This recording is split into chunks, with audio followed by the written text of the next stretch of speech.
Thank you so much. I'd like each of our panelists to kindly briefly introduce themselves before I start the Q&A. Please.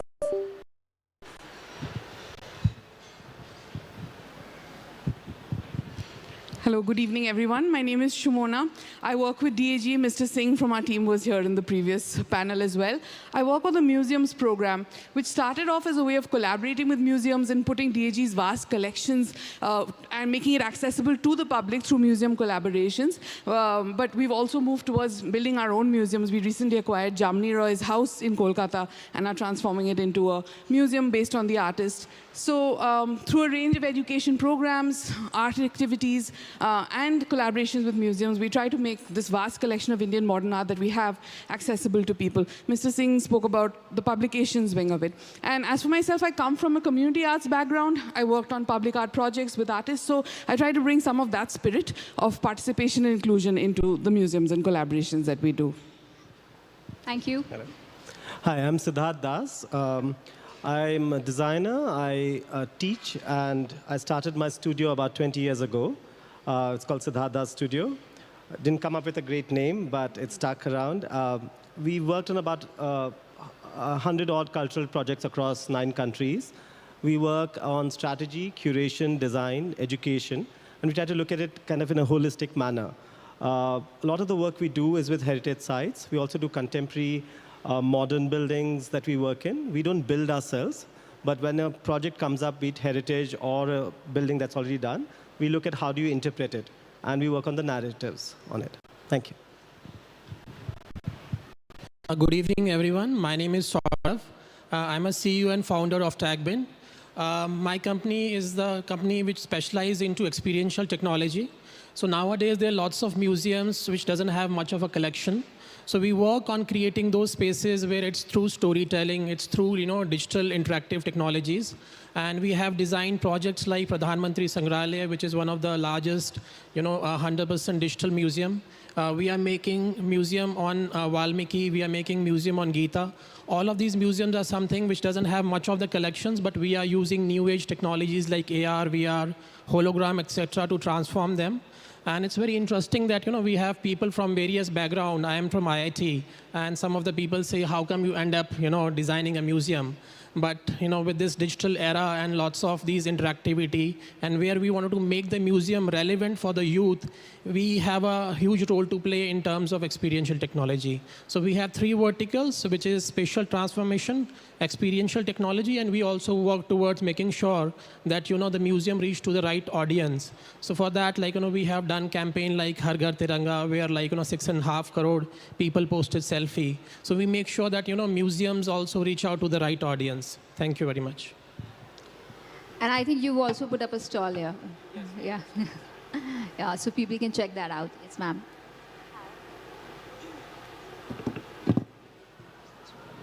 Hi, I'm Brinda Miller, and I actually organize the Kalagoda Arts Festival, and which is in Mumbai.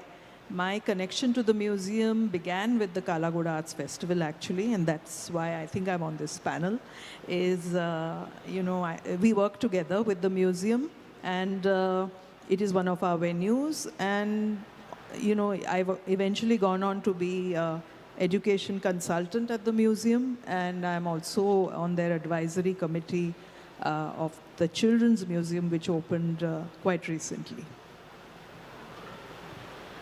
Hi, good evening. I'm Reena Diwan. I am director of Kolkata Center for Creativity, which is a 70,000 square feet multi-arts not-for-profit center. Over there, of course, we work with exhibitions, dance, music, theater, poetry, and literature. But we also use art as a tool of empowerment. So we also work with subjects like ecology, marginalized communities, LGBTQ+, persons with disabilities. And I'm also board chair of another organization which is also not-for-profit, Bridging Culture and Arts Foundation. Over there, we work directly with the communities in the villages who are practicing traditional arts, and we work towards making their art, help them actually make the art sustainable through innovation and leadership program among the communities. Thank you. Thanks. Check. Hello, everybody. My name is Utyo Bhattacharya.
I have been kind of at it for the last 20 odd years for the sheer multidisciplinary nature of music, where we are talking space, we are talking narratives, and we are talking pretty much every discipline, not limited to anything in particular.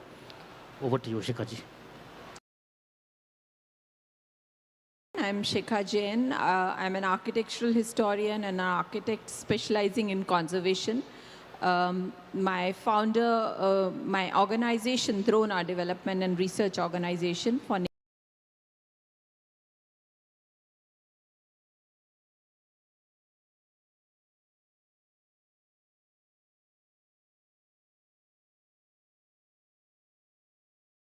and even a cultural park in China.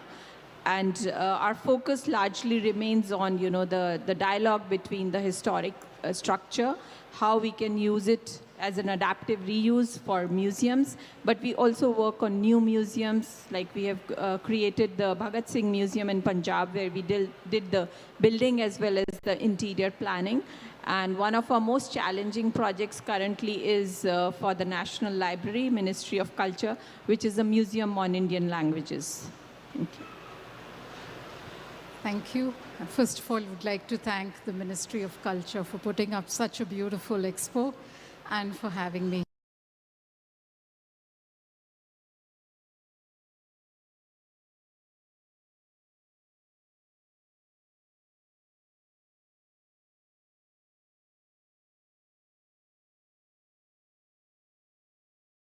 So we do projects which are greenfield in the sense that we need to create technology, use technology also. But latest, we are doing projects which also has a lot of artifacts. So it's a judicious mix of technology and artifacts. And we have a team of more than 200 people working with us, 60 on the studio floor, and the rest across our offices across the country. Hand over to Siddharth. Thank you. Hi, I'm Siddharth Batla. I'm an architect and industrial designer. Always wanted to do things which are multidisciplinary. So I wanted to do graphics, to products, to installations, to films.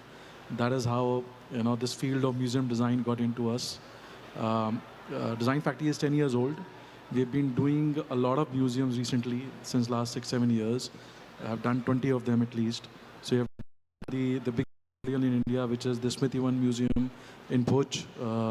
Then we have done a museum on kids at Anjar. Then we have done a museum on Red Fort at the Red Fort itself, which is the information center at Red Fort. We have done 2 museums in Calcutta, in fact 3 museums in Calcutta now. We are doing a lot of museums now, which are coming up. There's a science museum we are doing in Junagadh and Jamnagar. There's a museum on life we are doing in Ahmedabad. There's a museum on the struggle of 1857, which we are doing in Ambala. So there are many museums coming up, and we also say that we don't see museums as a place to box. We see museums as cultural spaces, and that is how we have done a lot of heritage projects also. And I say these are as outdoor museums. So we have done the outdoor experience at Varanasi. We have done the Taj Ganj experience at the Taj Mahal, and then we've also done the Hosanabad experience at Lucknow. Yeah. So it's been very enriching listening about your short bios, the kind of work you guys have. Great to have you all. And I'm starting this discussion now with Siddharth, you first. The ecosystem of museums we understand. You can take the mic from here. Yeah. So the ecosystem of museums, as we understand, is expanding throughout the world, and in India too, we're about to have a lot more museums in coming times. You having worked in cultural spaces, museums across 9 countries, what do you think are the most crucial enablers for a thriving museum ecosystem? So I think there's one of the most exciting things in any museum project. It's really from the idea of strategy, of how do you put something together, and how do you bring all the stakeholders together. And that is sometimes when it's missing, you actually can see the lacuna that is there. And when it comes together, it's exciting because you have from the planning of it, to going to the curation of it, to the narrations that are there, and then weaving all of that together would be the design. And the education would be enmeshed with it. And I think that is something which is exciting. And I think what often happens in the last, this is about the putting together. This is not about the last decade we're talking about. No, this is in general. In general, yeah. So I think this whole idea of putting something together where all stakeholders come, and I think also kind of vetting it. I think almost like doing a proof of concept in many ways. And I think how would any enterprise be done? If you apply the same flow chart to a museum project, that will be something quite exciting, I think. Thank you. Brinda, how do you think museum management plays an important role in enabling a better ecosystem for our museums? How do you see the skills of managing a museum contributing to having more people, more interest there? So I think, I call it creative management, actually. You have to be creative to be managing a museum. You just can't be just, somebody from a Sarkari person. You have to know about curation, you have to know. But it's not just that. I think it's very, very important if the person is dynamic and, ambitious and all of that, so that, the museum has to have a future. It has to have people of passion who make it possible for this to go through. And I think it's one of the most important things that anything that is in the arts field, it should be managed well, and the person who is at the top, I think, is responsible for whatever happens. What has been your experience with museum management so far? I mean, maybe as a visitor, how have you seen it evolve? So not just as a visitor, but since I am a consultant at the museum in Mumbai, the CSMVS, I think it's really come a long way, and it's fantastically well managed. And it is not dependent on the government. It is not dependent, it's just dependent on CSR, it's dependent on corporates. It's also very dependent on the kind of people who work there and the kind of, I think Mumbai is that way, a very giving city. And I think a lot of people are very interested in to see that, the culture remains alive. Otherwise, it's a tough business to keep a museum going. And especially if you don't have government funds. It's fine if you have government funds, you take things for granted because, you have to have an establishment and that's it. But here, this, something like this. And there are a couple of museums like that in Mumbai. I wouldn't say just this one. I think it all depends on the person at the top, as I said earlier.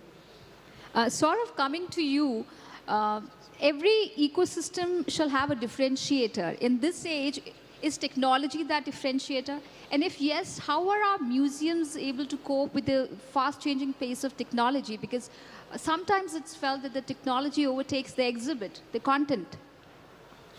So I think it's not about technology. Like, in architecture, we say form follows function. In technology, I say, technology follows experience. And experience is basically, derived out of the content. So it's about using the right technology at the right place so that there is a balance. Sometimes, we do exhibits and in the end, people get overwhelmed by the technology, but they don't get the message. So I'll give you an example. In Prime Minister Museum, we wanted to, tell to the visitors some of the important quotations or important messages which Prime Minister wanted to give to the citizen of the country. So what we did, we built a robot. It's a handwriting robot. So you write your name there. So it gives a customized message. From the same handwriting, we have used image recognition and we have used AI, and it gives you the message on their handwriting, and they take it back. So when you read it, it's like a wow effect for them. But it also has an underlying message that Prime Minister of that time wanted to tell to the future generation. So that is the idea, like how do you integrate content and technology in a seamless experience which looks very natural, so that it doesn't overpower the message. So I believe it's not about how much of technology, whether it will overpower content. It's about using it in a sensible manner. And I have seen people say, let's do AR, let's do VR, let's do hologram. It's like bus में चलते या train में चलते, जाना कहाँ है वो बहुत important है. So I believe it's the experience and the content, and if technologies can create a natural experience of that, that is when we say that the technology is put to the right use. Otherwise it's called fad or fashion. So you rightly said there needs to be a balance. One thing that I'd asked you was that are our museum able to keep pace with the fast changing technology? The Prime Minister's museum may have all the funds, but not every museum is capable of that. And when we see the technology changing so fast, how do our museums cope? I think technology don't change very fast. The technology which we use in museums have to be very, very stable. So people say what's new. Most of the people say that it's VR which is new, AR which is new. But VR was founded in 1968. And it really took 50 years for the technology to become stable so that it can be used by visitor. Because it's like an aeroplane, we cannot have engine going, malfunctioning. Because whenever the visitor go, it should work all the time. So in museum, we use technologies which are stable. Then what is new here? If I'm saying that we are using the technologies which has been there, the new thing is that using these technologies in a creative manner so that, Right. it creates a new experience. Right. Coming to you, Theo, you've straddled a lot of prestigious projects across culture, heritage, art, commerce, and luxury as a design leader. How do you think, what needs to change for us in India for enabling a more vibrant ecosystem for our museums? Well, this is going to give me a bit of grief. But see, all museums in India are not equal. There are some who are more equal than others. The ones in Bombay are economically self-sustainable.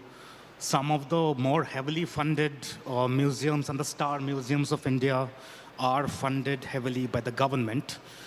But by and large, museums across India, rank and file, right down to the most obscure archaeological site museum in a far-flung corner of India, we need to find a way to be economically sustainable. See, the moment that happens, the moment museums become self-sustaining financially, more people come into the museum industry per se. Right now, a lot of people in this room are into the museum space out of passion. The moment the museum profession becomes a viable thing that I need to work in museums, is going to be a lucrative thing for me. Money, money, money. Museums need to start figuring out a way to make more money than they do right now, and structurally, not having to wait for a CSR dole or government support. And I guess that's the long and short of it. Other industries, retail, hospitality, so on, they are economically driven. And unless we find a way to be on our own sort of merit, we're just going to be dependent. And by the way, this is not an India problem. We are in touch with museums across the world. Everybody is hemorrhaging money.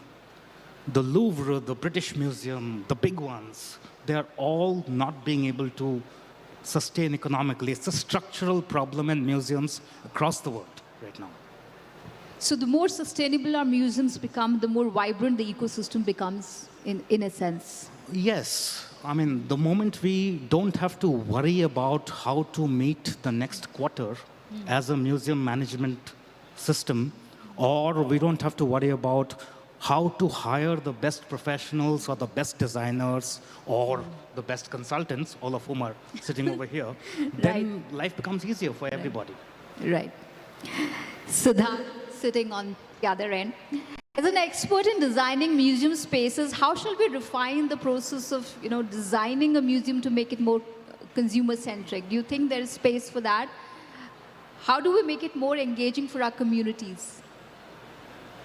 So I think to make it more consumer-centric or user-centric, I think the first thing is to hire a user-centric designer, to hire a designer in that sense.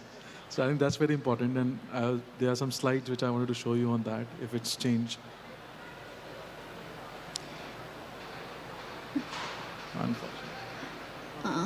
Our backend team will help. Yeah, no problem. I don't know.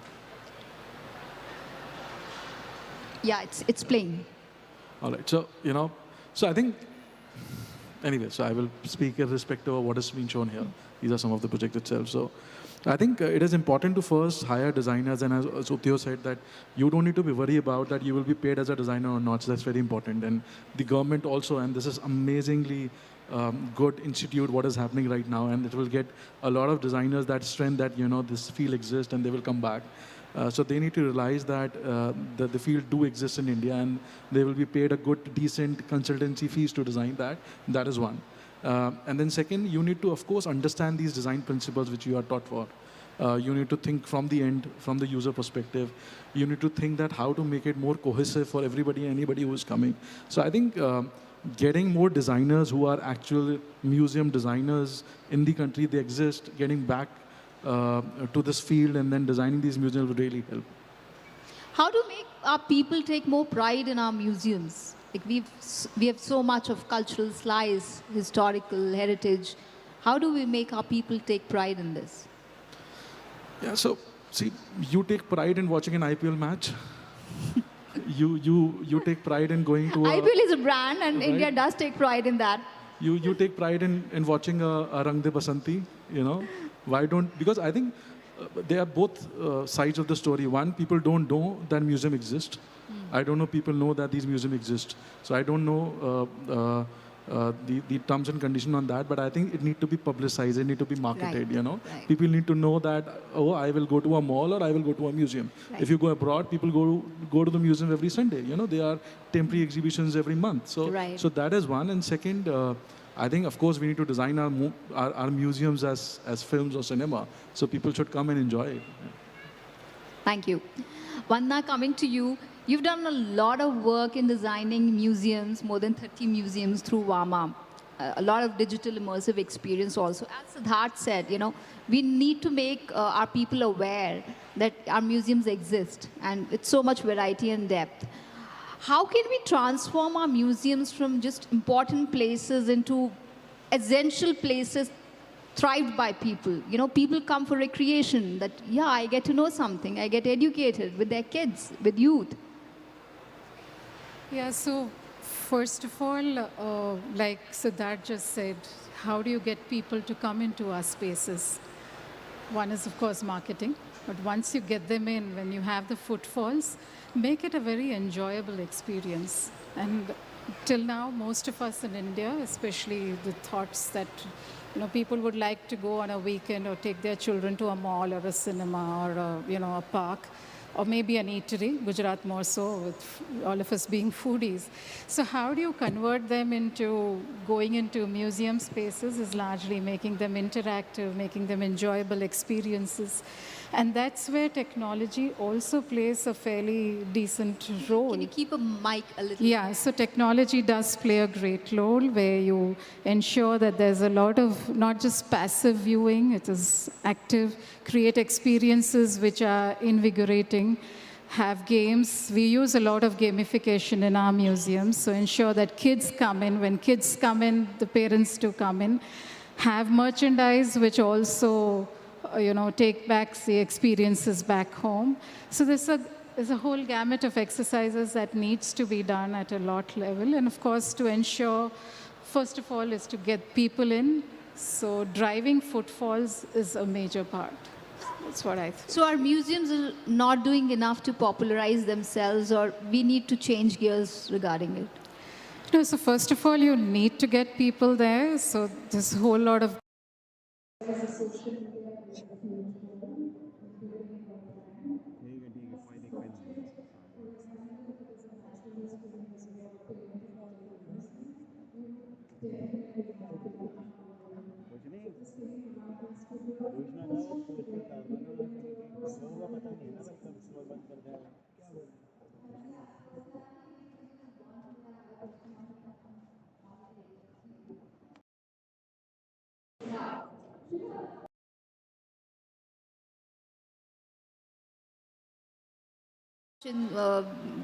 In terms of geography, linguistic diversity, and so many kinds of diversity.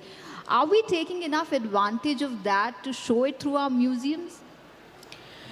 Yeah, I mean, India is really like one of the most diverse countries, and I think that's what is really amazing, and it's so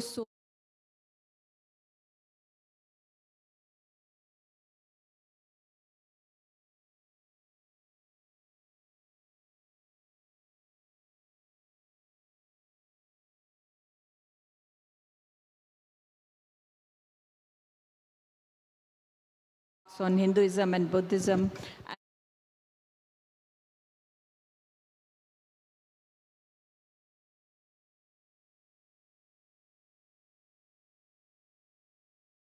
So I think we are doing a lot to create these narratives, to talk about our culture and history, but probably it's still tip of the iceberg, because there is a lot more, because India is, I mean, it's just infinite if you start looking at the stories we need to tell.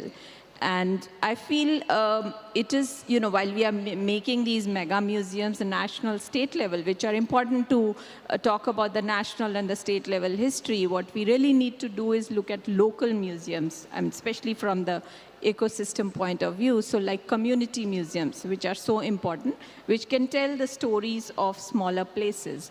And just to give you an example, like in Jaipur, we are doing the Old Town Hall, which is a state museum, as well as it talks about Jaipur, planning, its history. It's a World Heritage Site. But at the same time, it is, the city which has craft streets, and we have recommended that each of these craft streets, because this was the Chhattis Karkhana on which Jaipur was designed.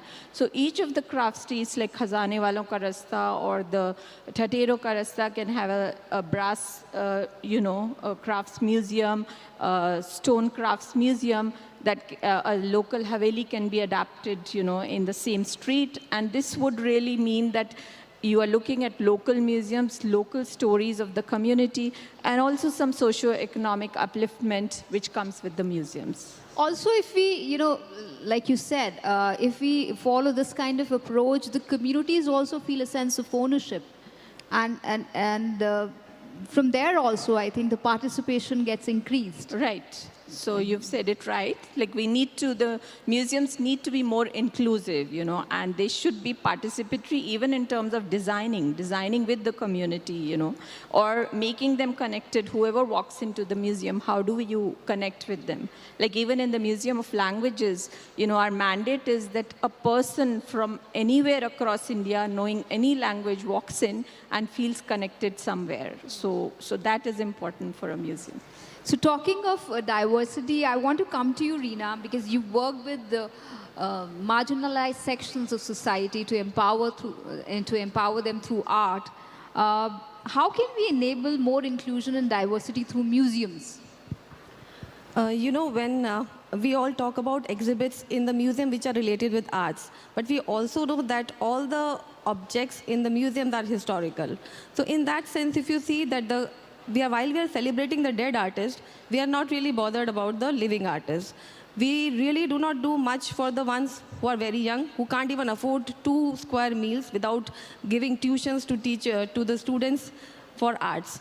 So we also run things like, for example, for artistic development, we also do fellowship program, capacity building program. For the creative excellence, we are working with them constantly through experimental laboratories. So that is also a kind of marginalization. Similarly, there are persons with disabilities. What are we doing with them? Because art is not just an object, it's a tool which we can use. For example, we did a 6-month-long program during the pandemic over internet, over Zoom, with multi-nations, where persons with autism and Down syndrome, they came together, and over there, they, in the 6-month-long process, they came out with a song which they wrote, sang, and performed, and it became a hip-hop performance, as you can see on the top of the screen. That's a hip-hop performance created by the multi-nation participants. So that is empowerment. Similarly, I work with the Bridging Culture and Arts Foundation in the villages. Over there in the second slide, you can see that there are indigenous artists who came from Australia who had been in the similar situation like our artisans here.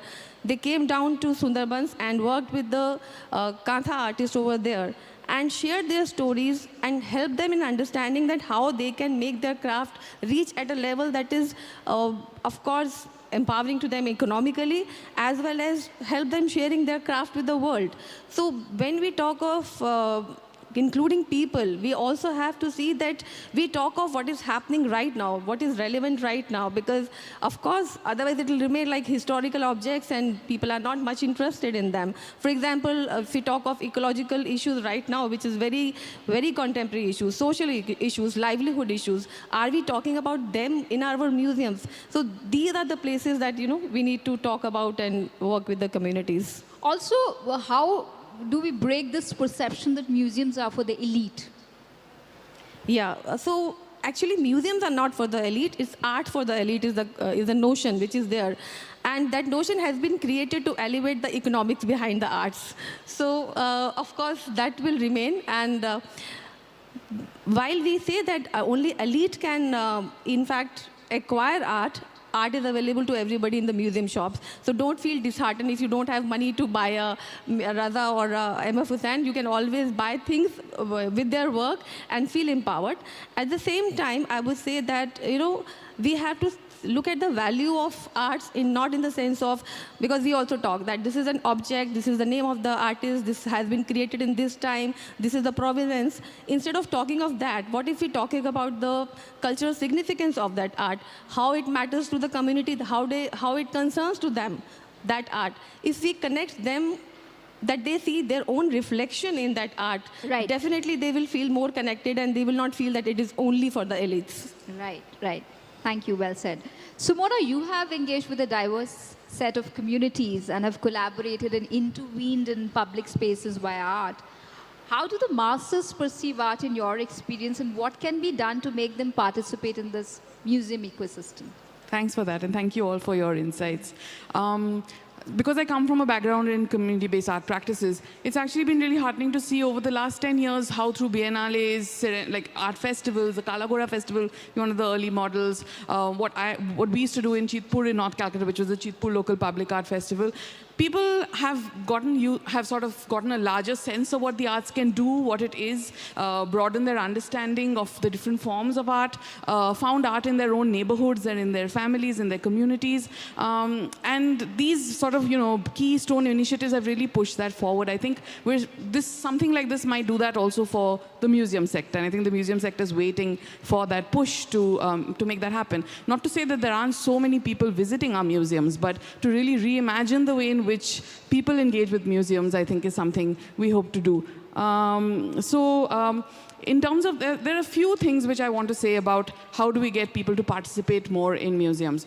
One, you all have touched upon already a little bit about the excellence in curation, I think. One of my pet peeves is I feel the object itself is getting decentered in the content, the experience, the emotion. At the end of the day, we want to empower people to be able to interpret, criticize, analyze objects, and not always be told what to think or what the story behind the museum is. And I think through technology, through design, through architecture, we have to really think about beautifully beautifully, lovingly, thoughtfully curating objects, bringing different kinds of objects together to tell new stories. So I think that's a small pet peeve that I have when I see sometimes the way in which museums are progressing. We're not giving love to these wonderful archives that we have enough.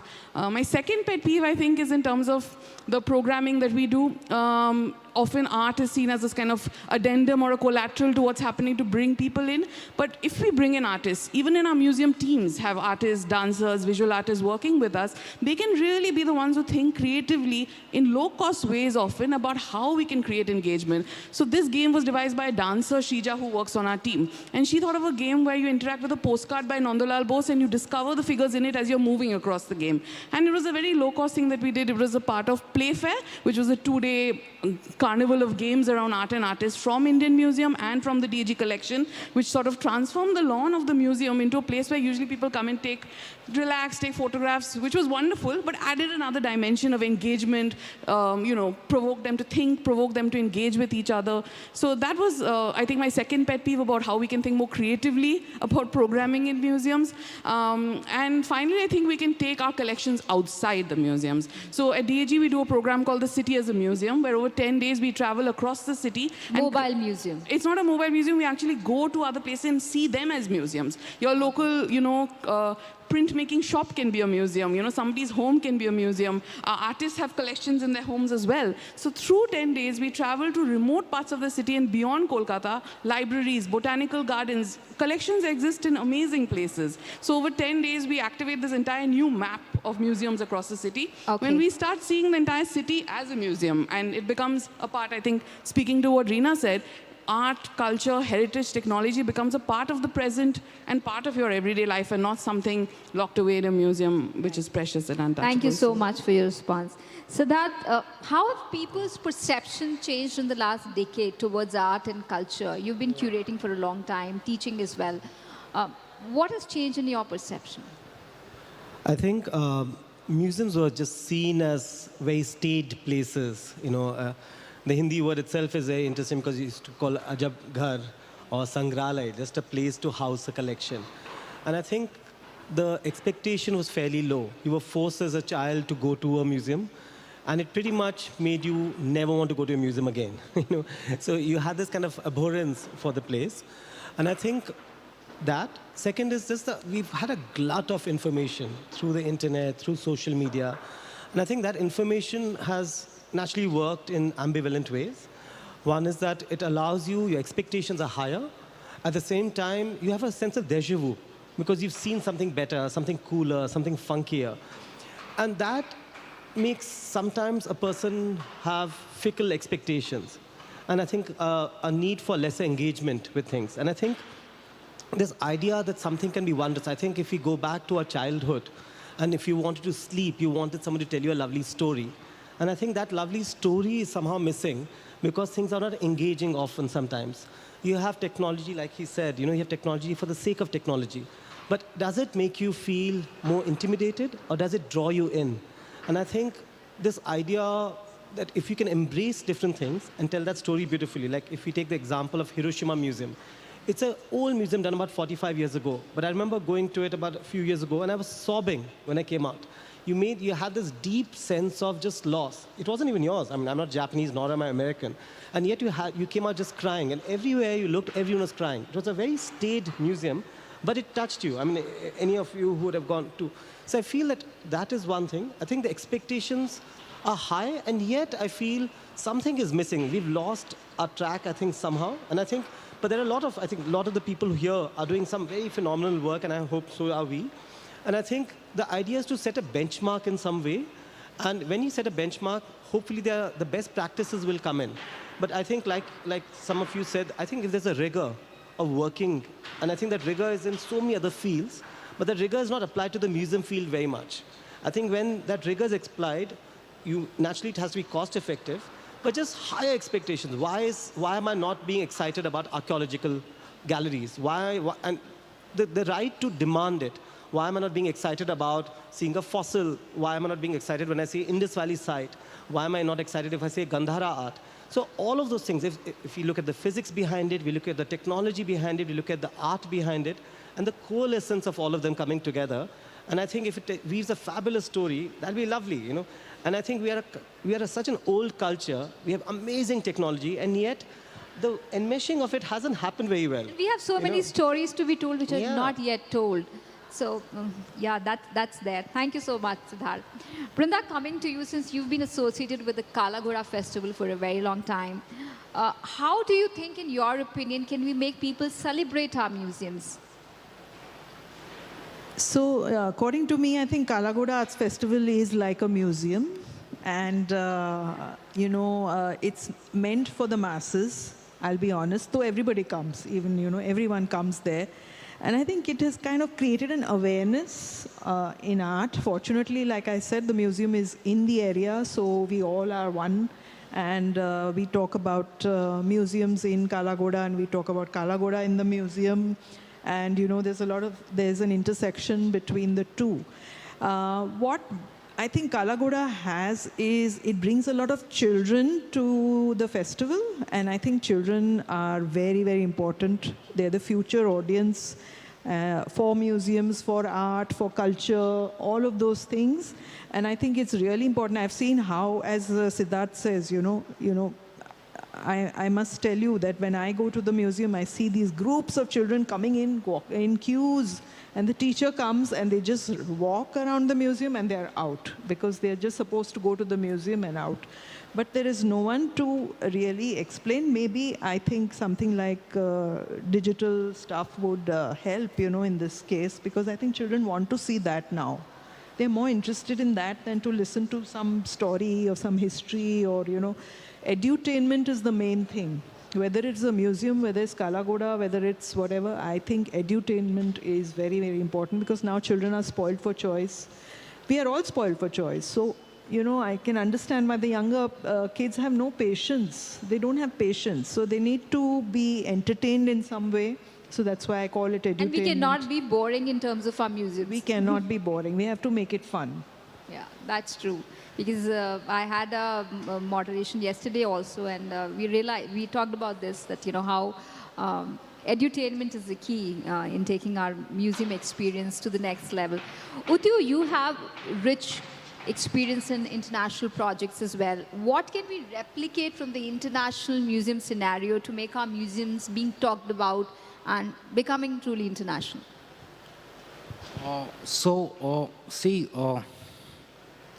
We are already doing it in India amongst a lot of the ecosystem of enablers that are there.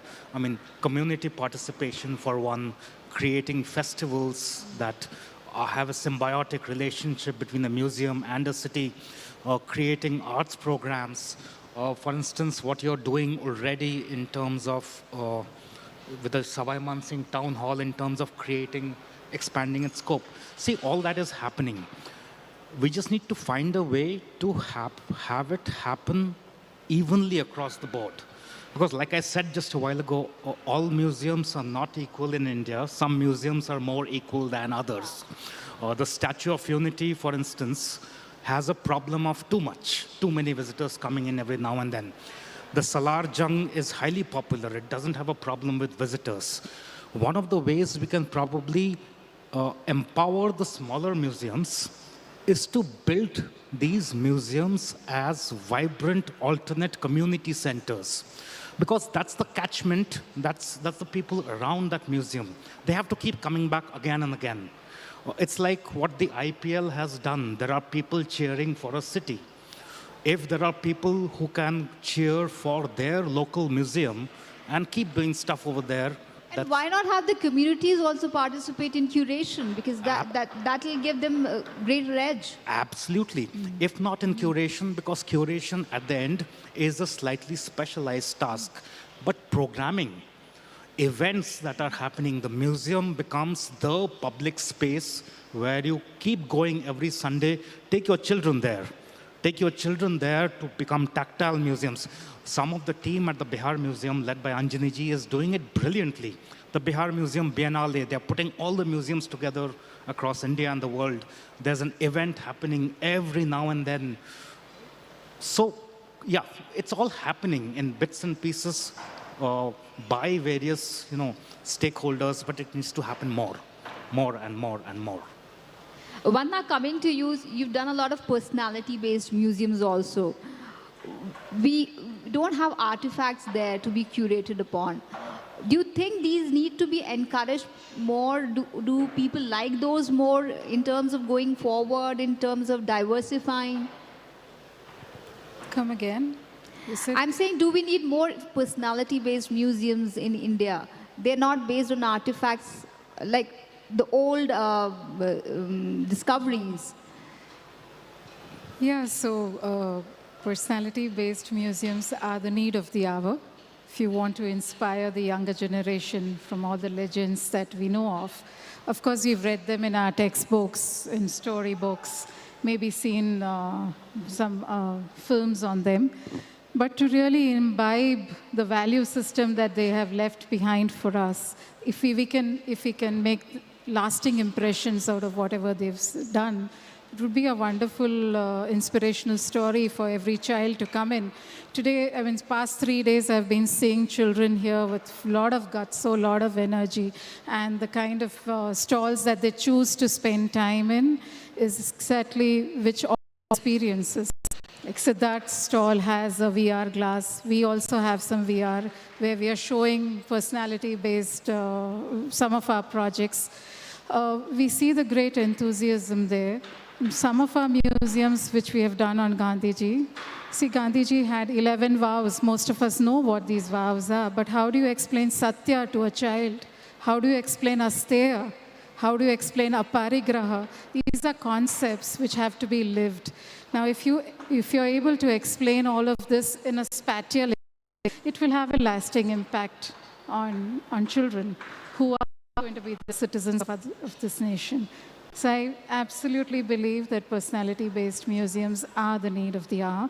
Shikha herself has also made quite a few Bhagat Singh museums.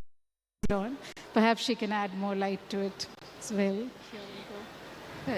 Yeah, I think working on the Bhagat Singh Museum, we realized we just had 4 original artifacts, That is what I wanted to say, that there's so much, less artifacts related to these personalities. So that's why you have to look at, and that was our first, where we went into immersive and digital mode, because we had to create the complete storyline from his birth, how he acted with the Jallianwala Bagh as a child. He ran from school and, went to the Jallianwala Bagh, got the mud, which he got in his tiffin back, like he bunked school and did that. So that there is a sample of that exhibited, but the whole assembly bombing. So we had to make it, a complete assembly. It's a sensor-based thing. You enter into the room and it blasts.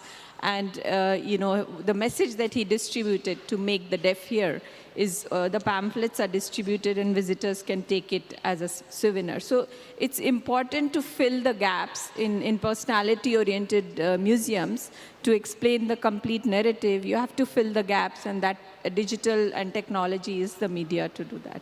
Coming back to edutainment. Sorry? I'm saying coming back to the whole idea of edutainment in our museums. Yeah, that's so important. Yeah. And of course, the message also. In case of Bhagat Singh, we knew that there were 2 messages, youth and martyrdom. That's what he stands for. So so how to connect it to the youth, because he died at 23 years, so, and he was so well educated. So all those messages have to be communicated. How is it possible to make our museum living labs? Living labs include public, private, and civil sectors as key actors as they generate and test new products and services. Do you think it's possible in Indian context? I think it's very important because, we end up spending lots of money in making a museum. And if it don't transform over the time, like, we're talking about bringing them to every Sunday to the museum. So in that case, we have to offer them something which is new. Like, so the exhibits have to evolve with time. For that, the sustainability comes in, because we can spend one time 200 crores, 300 crores. But and then, you go there, like we have example of Imagica. It's a wonderful thing, but over the time, everybody has seen it. We have example of Kingdom of Dreams. But now all of those projects are going down. So we want that, if the museum becomes sustainable, like in PM Museum, a person ends up spending 1,000 rupees for all the exhibits. And that's how, that money will help us kind of transform that museum into a living space where you can go and see the exhibit changing, where you can also participate. One of the exhibit I will talk about where, it's kind of evolving is what is your vision for 2047? So we ask people to contribute to it. And on the basis of that, there are lots of data which we are generating and we are submitting it to the PMO for the policy making decisions. So it's also a place to gather the thoughts and different information from the visitor so that, it becomes also a place where we create something more meaningful out of it. Thank you so much. Reena, coming to you, you talked about sustainability in financial terms, but what about cultural sustainability that enables the continuity of cultural identities and facilitates social inclusion? And sustainability is part of SDG agenda for 2030. How do you think that happening in India? So if we look at, we all are talking about the indigenous practices which were sustainable. And there are so many museum objects which do show that our old people were having certain mythological beliefs which showed things, but at the same time, there are many scientific studies now which have proven that those beliefs were not mythological, they were actually true. So we think that our audience is stupid. If we'll just tell them stupid stories, they will listen and then they will be interested. But we are not engaging them critically. So for example, if we tell them there is a whole scientific story behind or scientific study behind this story, they would actually start believing, and then they will say, okay, this is not some mystical place that they're calling us in, but it is truly a place where actually we can engage critically. So the idea of culture will always come if we start engaging our audience and we start thinking that they are not stupid and they will not just listen to or agree with whatever we are telling, that, okay, this lady is standing like this, so this was a dance woman. Who's saying it was a dancing girl? Looks like one working woman going for work or maybe scolding her husband or her children. So these are the things that we have to start understand if we want the cultural practices to be sustainable, and if we actually want that people to engage with museums and arts and with the traditional practices especially. We need to invest our design and innovation with our artisans also. Why only in museums? There are so many traditional practices which are just going away because they are not finding livelihood over there. Why would they continue with those practices? So why don't we think of design interventions over there with them? So the sustainability is not one dimension agenda. It needs multi-layer practices and interest from all of us actually. The last question anybody would like to answer from this panel. Talking of sustainability, are we charging too much or too less at our museums?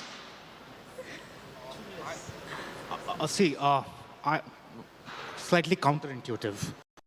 I think that we are charging less. I think we are charging optimum as to minimum viable affordability, and that is what we should continue to maintain. But one way to go above and beyond that, for museums to be more economically sustainable, is have tiered methods of, if somebody wants to come and splurge XYZ, you do a certain kind of access, then another kind of access, then another kind of access. If there's a highly immersive show somewhere, it has a tiered ticketing value, it can be done. Because, the trap with slightly charging more, see, we guys are part of the most privileged segments of society. It's probably stuff that doesn't mean anything to us. But 100 rupee ticket might mean a week's sort of saving for a family to be able to take their children out for an outing. We have to get them also to get the masses in, we have to be rational in terms of ticketing. Yes. And for the people who can afford it, we find a way to make them part with their hard-earned money so that museums... You can pay for it, so why not art? Anybody else?